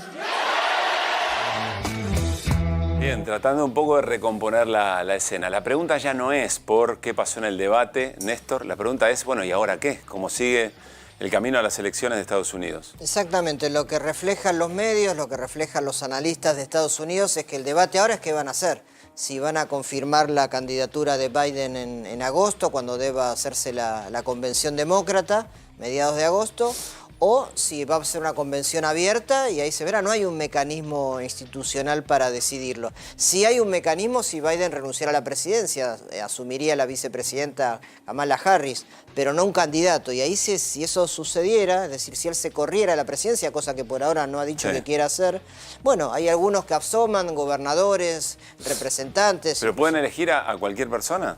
Queda abierta la convención demócrata y es una... ¿Podría ser Kamala Harris también? Claro que sí. digamos, ella lo que no tiene es un carisma importante. Pero hay algunos gobernadores. Hay dos gobernadores, la gobernadora de Michigan, que es una mujer importante, y el gobernador de California. Es un hombre bastante progresista y que tiene su propia... Newsom es el apellido. California tiene 40 millones de habitantes. Claro, de por sí ya tiene un plafón importante. Y él podría ser, pero quedaría abierto porque no hay una figura. Por supuesto, a partir de anoche todos empezaron a levantar la mano y a prepararse. Néstor, en lo que estás nombrando no hay ningún candidato ni candidata que sea de los estados más favorables a Trump o en todo caso de los oscilantes que pueden ser favorables a Trump, teniendo en cuenta que las elecciones en Estados Unidos se deciden por electores por estado y no solamente por el voto popular. Por supuesto, sí. O sea, ahí no hay nadie, lo que vos dijiste, no hay ni Colorado, ni Arizona, ni Florida. No.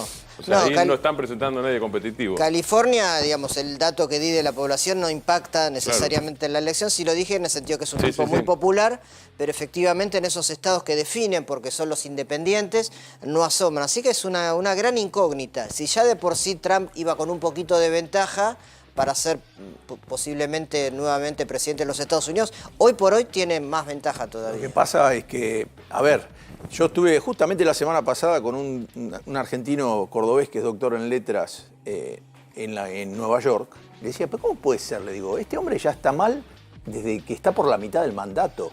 Entonces me dice, no, el sistema está armado de tal manera que bajarlo a él sería como denigrante para los propios demócratas. Le digo, sí, pero vas a perder, porque fíjate vos. O sea, vos decís, la pregunta es, después de esto, es quién está gobernando Estados pero Unidos. nosotros se lo preguntamos la vez pasada con Sachs, estuvimos hablando, y yo le pregunté, ¿lo van a poner de candidato a este muchacho? Hace rato que está muy mal, no podía bajar del avión. Este muchacho es el presidente. 81, viejo, pero 81 años. 81 años, pero este perdón. muchacho tiene solo 3 más que Trump. Por eso digo, Trump es un hombre... Tiene 78. Pero parece un pibe al lado. Claro. Lo que pasa es que parece un pibe. Si le pusieran al gobernador de California, que tiene 40 y pico, sería joven, otra cosa. Pero parece joven Trump, que ya está en una edad que uno dudaría. Por encima, ¿te acordás que andaba comiendo, demostraba que podía comer comida chatarra y se iba a los McDonald's a demostrar que él vivió toda su vida así, que está sano, por más que está gordo, todo?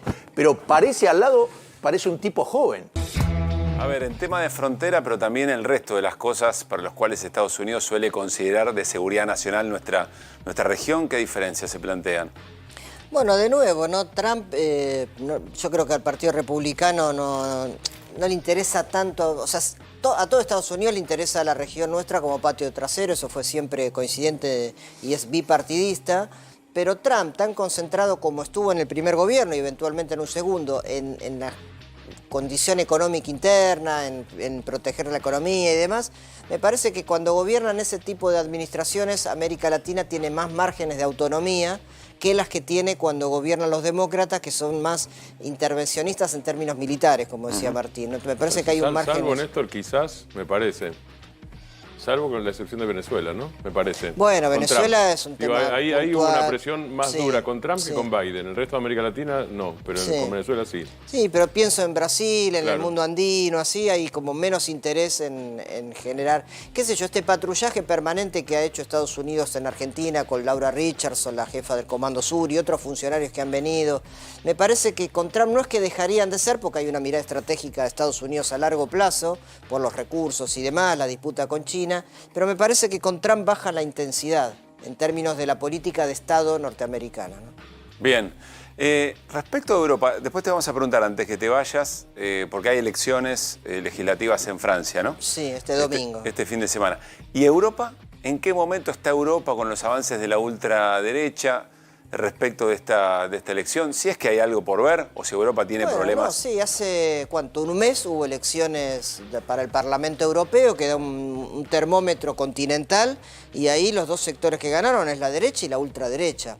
Y los sectores más de centro y centroizquierda fueron a una derrota total. Dentro de ese contexto, Francia, que es la segunda economía más importante de la Unión Europea, después de Alemania, Gran Bretaña se fue, recordemos, de la Unión Europea, hay elecciones este domingo y la gran novedad va a ser que seguramente va a triunfar la extrema derecha con Marine Le Pen, y es un anticipo de lo que puede pasar en el 2027 cuando sean las presidenciales. Es muy probable que Le Pen sea la futura presidenta de Francia. Hay balotaje igual también. Hay balotaje este domingo porque es rara, es una elección legislativa con balotaje. Con balotaje en Francia, sí. Ahora vuelvo a esto. Yo sé que estoy pidiendo mucho a la producción. Si tenemos la tapa, creo que una revista política francesa, si no me equivoco, que me parece valiosa. Ya estamos charlando sobre eso. Ahora volvemos un segundito a lo que fue el debate presidencial en Estados Unidos.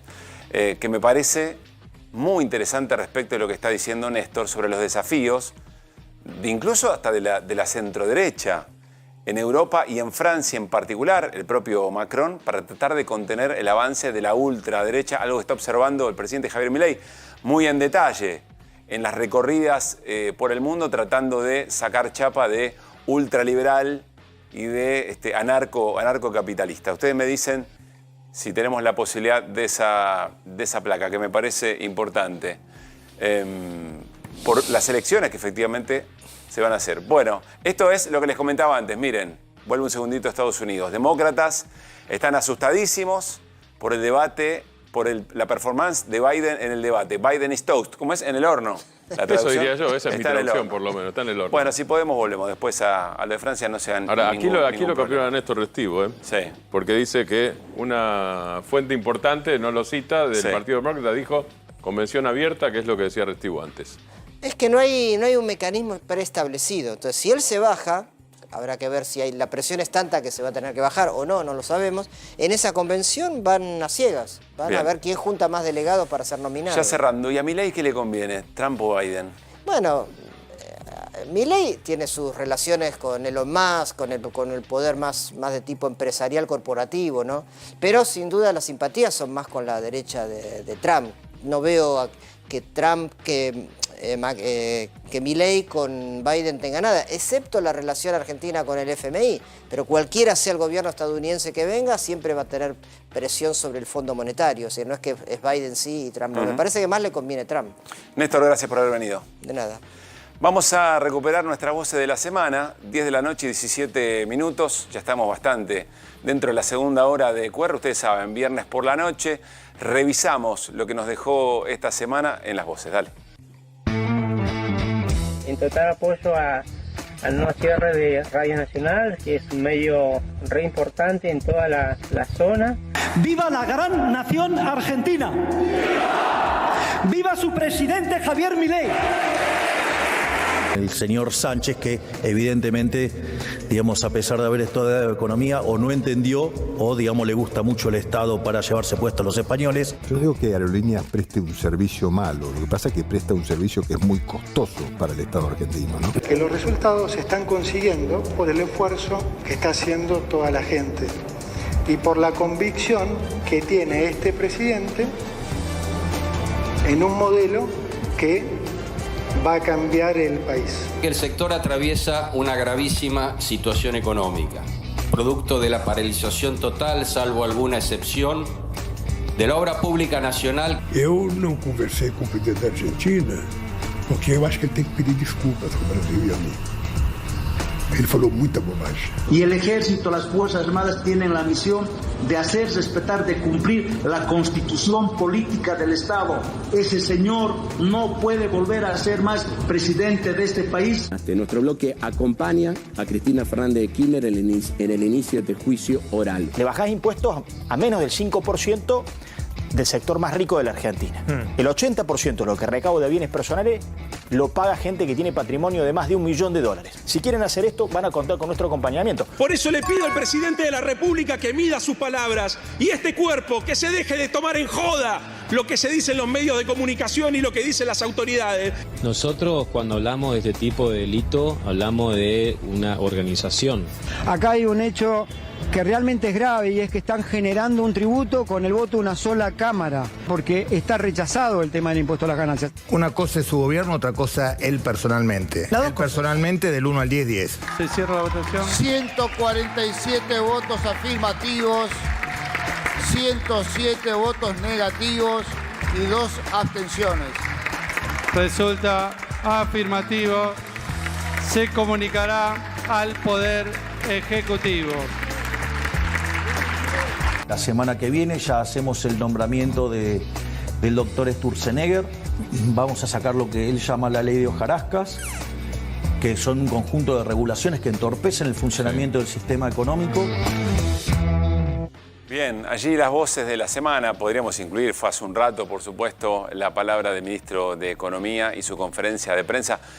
Cada semana, qué semana en la Argentina, ¿no? Y quiero decirles, ese tramo de conversación de Máximo Montenegro aquí en Máximo Montenegro Central, en A24 con De Loredo, es para poner en un cuadrito. Realmente lo es. Bueno, vamos a repasar nuestra plataforma. Ustedes saben, es otra manera de revivir la semana. Nuestras portadas a lo largo de estos días. El lunes, claro, toda la atención puesta en Loan. Danilo Peña, la búsqueda de este chiquito de 5 años, desaparecido hace 15 días ya. Todas las dudas, todas las complejidades de una investigación que en un primer momento dejó mucho que desear, por acción o por omisión, y por supuesto la pregunta que sigue urgente. Esto fue el lunes, gran atención el lunes respecto de este caso que siguió toda la semana. El martes, el regreso del presidente Javier Milei, regreso triunfal 2, porque ese regreso fue una gira europea. El regreso triunfal primero había sido en aquella participación en el Festival de Vox, con las nuevas preguntas. Quédate unos días, le decían por allí, ¿no?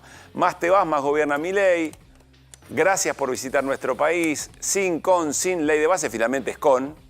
La desocupación lo recibió, el dato de desocupación del 7,7% lo recibió el presidente que viene con sus premios de Europa y todo lo que tiene. Hoy nos vamos a detener un segundo en lo que significó la Radio Nacional apagada en la Patagonia con estos fríos. Esto fue el martes.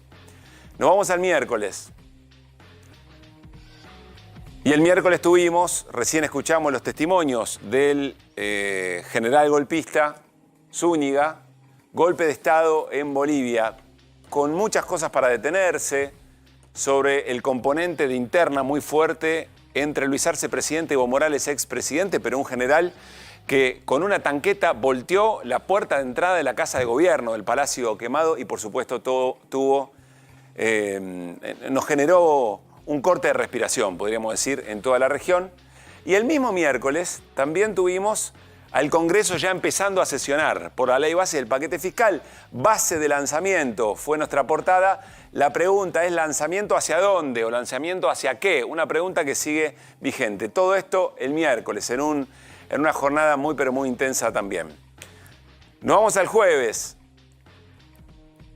Y el jueves tuvimos mucha rosca y poroteo, porque el jueves fue la jornada de discusión en el Congreso, que llegó hasta la madrugada de la jornada de hoy, con mucho poroteo a ver qué salía, qué no salía, sobre todo tema ganancias, y mucha rosca para un Congreso que yo insisto, le voy a decir más, atrevido lo que les voy a decir, pero las exposiciones de los jefes de bloque antes de cerrar la votación, todos esos componentes de no estoy de acuerdo, pero te doy las herramientas, o aquello que efectivamente trataron de argumentar desde el oficialismo, o la oposición, que fue verdaderamente oposición, yo creo que debería ser un tape o un corte que se debería utilizar como elemento obligatorio en las clases de instrucción cívica, en la escuela secundaria.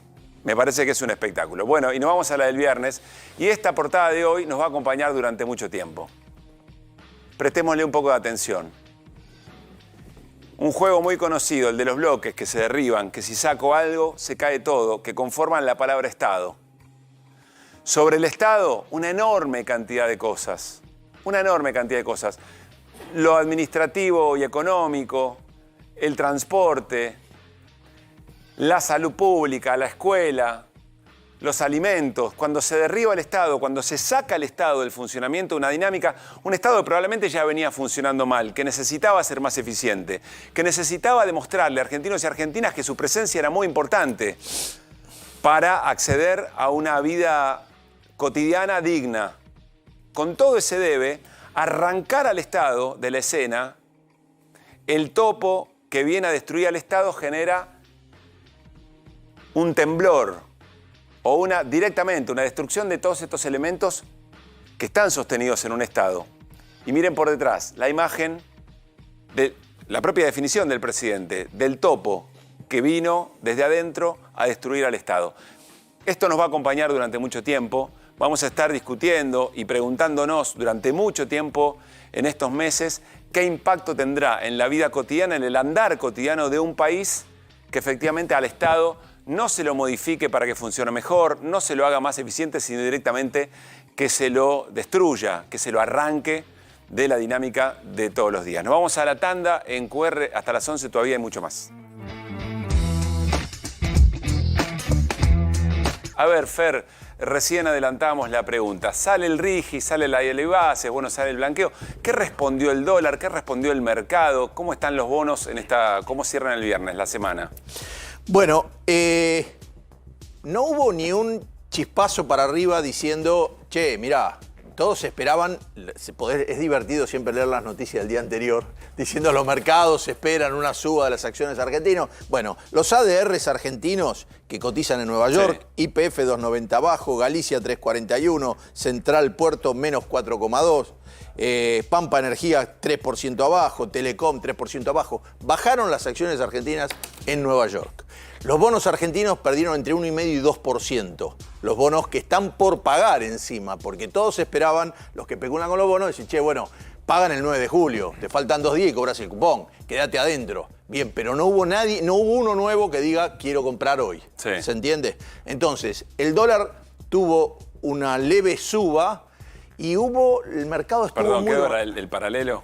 Los dos, el contado con liquidación sí, y el MEP, sí. Que ya, como dijimos acá, terminaron igualando, pasando por un momento al blue, porque sí. Es el momento que de ahí calmás. Sabíamos que no iba a haber una disparada del dólar, como dijimos, mira, se va a quedar quieto, pero todos pensábamos que hoy iba a bajar, que iba a decir, che, mira, se calmó la plaza. Sí. Tiene el acompañamiento político del gobierno, va a andar la máquina, digamos. No, sí, no pasó pero eso. No, lo que pasa es que encima el tema de las reservas vuelve a preocupar, porque la gente sabe que los bonos te lo pagan con la plata del campo. Digo, la plata que el campo, sí, que es nuestro principal, que liquida, sí. Es lo que paga. Ahora hay que pagar, la Argentina nosotros estamos mirando 29.000 y pico millones de dólares. A ver qué vamos a ver primero. Vamos a ver si vemos la placa del dólar o de las reservas, acá. Bueno, ahí está el MEP, ¿no? Está el Blue, a ver si la podemos ver más cerca. El Blue 1365. Sí. Volvió a subir un poquito. El Blue volvió a subir un poquito. El MEP 1347,80, arriba 1,17. El mayorista 928,84. Bueno, ese es el que sigue el crawling peg, sí, eso no se mueve. Claro. Todo lo demás, y el Blue rebotó. Todos pensábamos sí. Hoy baja el Blue, che, la gente estos días estuvo asustada, nadie va a comprar Blue hoy. Bien. Entonces, bueno, no. Y el tema de las reservas, vos tenés que pensar que hoy volvieron a vendieron 38 millones. Ayer vendieron 85 y antes de ayer 76. Sí. Es el primer mes de la era Milei que termina con ventas de reserva. Junio terminó negativo en 94 millones, cuando es un mes que se tienen que acumular entre 4 y 5 mil millones. Hoy dijo Bausili que en realidad se había adelantado el invierno. No, pero... No, pará, no te la agarres conmigo. Yo lo que creo es que el invierno económico empezó el 10 de diciembre, ese es uno de los problemas. No, sí, o sea que tal vez la interpretación sea que la ley Bases termina la primera etapa de recesión y ahora sigue una segunda etapa de recesión. Pero la única perspectiva es recesión analizando la economía. Bueno, ahí lo que teníamos de la reserva, estamos diciendo que estuvieron vendiendo. Tenían que juntar 150 millones de dólares por día y estuvieron negativos en 4,5. Eso es raro, porque a mí me dijo gente que viajó ahora a la costa, me dijo, che, yo nunca vi la cantidad de silobolsas que se vendieron, pero ahora se ven en los campos. Récord de venta. Récord de venta y ya se ven cargados. Sí. Entonces, bueno, ahí tenés 14.000 millones de dólares, 13.000 millones de dólares que uno pensaba una persona cercana al mercado. Ahora, está tan atrasado en un sentido para ellos el dólar que no buscaron ni la solución de cabal o las distintas soluciones que le propusieron y no lo van a vender. Bueno, entonces vos tenés que pagar ahora, el 9 de julio, las reservas, que vos estás mirando 29.500 millones, van a bajar 2.800 millones por la paga de los bonos. Y tenés algunos vencimientos y pago de gas todavía. Digo, lo ideal es que el campo te liquide, ¿se entiende? Ahora, lo que siempre sube Cerolini es la nafta, ¿o no? Sí, es gracioso, porque dijeron que no iba a haber, se retrasó el aumento de la nafta, decían que viste que hay unos impuestos que se retrasó en la época de Massa para que no subiera tanto, y esto lo dijeron. Combustible. Bien, este impuesto a los combustibles. Ahora, el tema es que dijeron, va a subir el 1%. Aceptaron pasar de lo que está retrasado solo el 1%. Pero no es el 1%. Casi va a subir el 7% las naftas. ¿Por qué? Porque desde el lunes entra en vigencia 1% del tema de los combustibles, el 2% del aumento del crawling peg que hace el gobierno todos los meses, lo tenés que sumar a la nafta, porque el dólar, la nafta argentina ahora sigue al dólar. ¿Se entiende? Y después hubo una suba de los biocombustibles con los que se mezclan. Sí. Bien, eso también subieron. Entonces termina subiendo un 7% cuando no no aceptaron pasar los impuestos que se esperaba. Si no, estaría subiendo como un 18%. Bien. Pero 7% el lunes. Entonces ya veías hoy las colas, la gente haciendo pasa, Fer? cola por 7%. Algo muy sensible, algo de lo que se habla bastante poco. A mí me llama la atención que en general en las preocupaciones de las centrales sindicales esto aparece poco, que es uno de los principales problemas que tienen trabajadores y trabajadoras, el acceso a la vivienda, el tema alquileres. Hoy hablar de acceso a la vivienda es hablar de alquileres. ¿Qué pasa con alquileres? ¿Qué pasó con alquileres? Sabemos que todavía hay gente que se rige por la ley anterior de alquiler. La nueva, bien. El aumento récord en alquileres tras 12 meses sin cambios. Sí. Ahora, al que le toca, que está dentro del segundo, viste que eran hasta 3 años. Sí. Si vos estabas en el primero o segundo año, te quedó 1 año. Claro. Bueno, el viejo formato, que se regía por inflación y aumento de salarios, te da que vas a tener un aumento del 244% el año que viene. Digo, hasta Cuando ahora... termine ese... No, claro, ahora. No, ahora tenés que empezar. Lo que vos decías, claro, tenés cada 6 meses, se alargaba. El primer tiempo, el periodo previo, te era favorable. Claro. Pero ahora viene la actualización. 244%. ¿Qué quiere decir? Que si estabas pagando 100.000 pesos de alquiler, pasás a pagar 345.000. Bueno, dentro del Club de la Casta hay que poner, inquilinos e inquilinas están dentro definitivamente y seguramente así será en los próximos días en QR. Gracias, Fer. Bueno, YPF avanza Vaca Muerta Sur, impulso estratégico para la producción y exportación de petróleo no convencional en Argentina. Vaca Muerta Sur es sumamente importante para el desarrollo de Vaca Muerta porque va a permitir la evacuación del aumento de la producción de petróleo en Vaca Muerta. Uno de los principales pilares que tiene el programa del 4x4 que diseñó Horacio Marini, que todos estamos acompañando, está basado fundamentalmente en la explotación intensiva, mucho más intensiva que hoy, de petróleo no convencional en Vaca Muerta. Ahora, ese petróleo hay que evacuarlo y el Vaca Muerta Sur lo que va a permitir es eso. El proyecto es un proyecto de YPF, creo que es un proyecto muy bien desarrollado, muy bien pensado por los profesionales de YPF y nosotros estamos tratando de catalizarlo en este momento, todo YPF, y donde la industria se tiene que sumar. Es un proyecto para la Argentina, más allá que lo lideremos nosotros. Les decíamos en el comienzo del programa, fase 2 del gobierno de Javier Milei, dicho por el propio gobierno, con más reformas. Y hoy picó en punta el Ministerio de Seguridad y el Ministerio de Justicia. ¿Por qué? Bueno, porque anunciaron que ingresa al Congreso un proyecto de baja de la edad de punibilidad. Martín, a ver, esto se reitera permanentemente. Entiendo que lo que se busca es bajar la edad de punibilidad a los 13 años. Sí, hoy es 16 años. Y la idea de Patricia Bullrich y de Mariano Cunha y Levarona, los dos participaron en una conferencia de prensa conjunta hoy, es bajarlo a 13 años. Yo busqué algunos datos. ¿Cuál es? A ver, un tema de la niñez hoy, ¿cuál es? Loan. Bajar la edad de punibilidad no tiene absolutamente nada que ver con Loan. ¿Cierto? Punto 1. Segundo tema que tiene que ver con infancia. Datos de UNICEF. 7 de cada 10 niños en la Argentina viven en la pobreza. Ese es el principal problema infantil en la Argentina. 7 de cada 10, datos de UNICEF. Bajar la edad de punibilidad a los 13 años no cambia nada. Tercer dato, que es importante. Yo busqué hoy, hablé con Marisa Graham, que estuvo en el programa, defensora de niñez y adolescencia, y le pregunté cuáles eran los últimos datos que ella tenía sobre lo que las crónicas policiales llaman hechos de sangre protagonizadas por menores de 16 años. Le pregunté directamente. O sea, para ver si la estadística ¿cuántos nos chicos, invita a pensar si eso hay que cambiarlo? ¿Cuántos chicos cometieron homicidio en 2023? La cifra es increíble. 8. 8. En la Argentina, en un año. Es estadísticamente irrelevante. Y desde el punto de vista de la política criminal, no existe eso. Cambiar la política por 8 casos, salvo que se piense que el robo de celulares se va a resolver bajando la edad de punibilidad y no cambiando el mercado negro. O el robo de ruedas de auxilio, en lugar de eliminar los desarmaderos o la reventa de ruedas, estos son los temas de este momento, o de baterías. Digo, porque estoy hablando de mercados secundarios del robo, ¿no es cierto? Digo, si se piensa que bajar la edad de punibilidad a 13 años resuelve eso, es un disparate, pero alguien puede pensarlo. Ahora, si alguien piensa que lo que se van a terminar son los asesinatos, les informo que los asesinatos estadísticamente no existen. 8 casos en la Argentina, 8 casos en cualquier país del mundo, pero 8 sobre 47 millones no existe directamente, no es real. Patricia Bullrich, en la conferencia de prensa, vamos a compartir algún tramo de lo que dijo la ministra. Patricia Bullrich, durante el gobierno de Mauricio Macri, también había intentado un proyecto de estas características, a bajarlo a 15 años. Claro. Vaya uno a saber, el gobierno que integre a futuro Patricia Bullrich, ¿cuál será la edad? 11 ¿no? sería, eventualmente, entonces. sí, puede ser 11. 15, 13, 11. Alguien en el Uruguay, donde esto se discutió mucho, vieron que en general la murga uruguaya suele utilizar el humor para tratar de generar algún tipo de impacto en distintos sectores de la población. Decía, bueno, en un tiempo hacia adelante serán los niños por venir, ¿no? Los que estén en la panza de la madre, a las que se le hará una ecografía 4D para ver si es un niño o es un menor. Creo que son menores, a ver cómo ¿no? perfila. Son menores, son menores, la mojigata. el tema, ¿no? Exactamente, Sí, muy tal bien, cual. mira.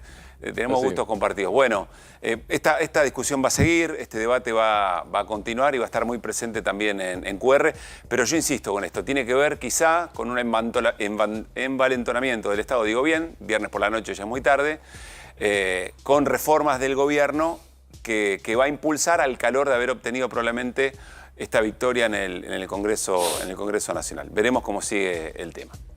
Bueno, ¿compartimos? ¿Tenemos para compartir el testimonio de Bullrich o pasamos, Woody? Usted mande. ¿Sí? Lo tenemos, dale. Lo que tengo acá en mis manos es el proyecto que baja la edad de imputabilidad a los 13 años. Un tema que todos los gobiernos han ido pateando año tras año y que a los argentinos nos cuesta vidas. El populismo, el garantismo, la mentira del Estado presente y la catástrofe educativa dejaron a un país sin la posibilidad de protegerse frente al delito. Esta ley viene a terminar con esa impunidad. Es importante que los jóvenes tengan oportunidades, pero la principal oportunidad es vivir en una comunidad que baje el delito, que baje la cantidad de jóvenes que delinquen. Pero aquel que lo haga tiene que saber que si las hace, las va a pagar. Ingresá a belmo.com.ar y ponete en modo invierno, colchones Queen y King Size con un 55% de descuento. En 12 cuotas sin interés, elegí pagar con modo y aprovechá que los envíos son gratis.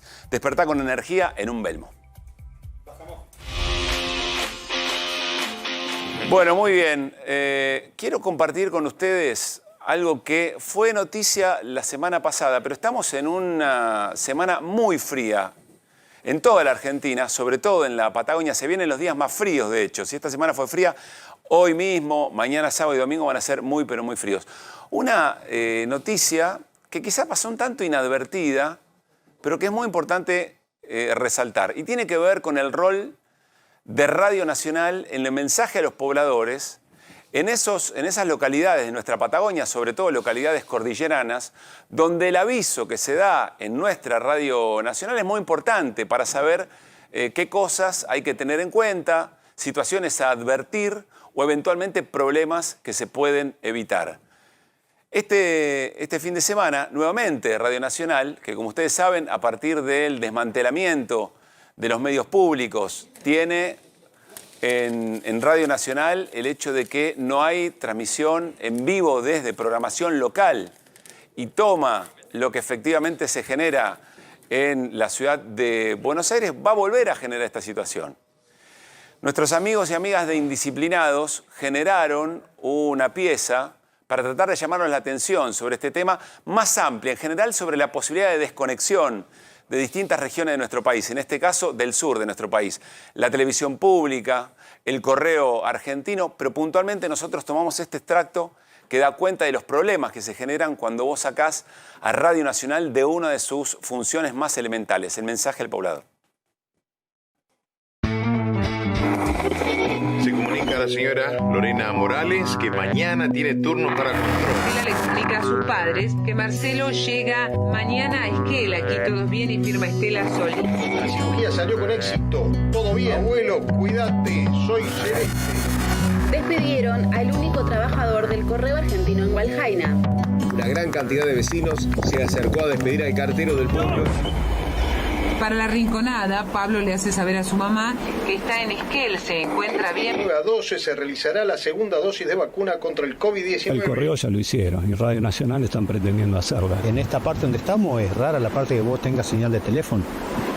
Acá en la Patagonia es si hay una erupción volcánica, como hubo, vos recurrís a la radio.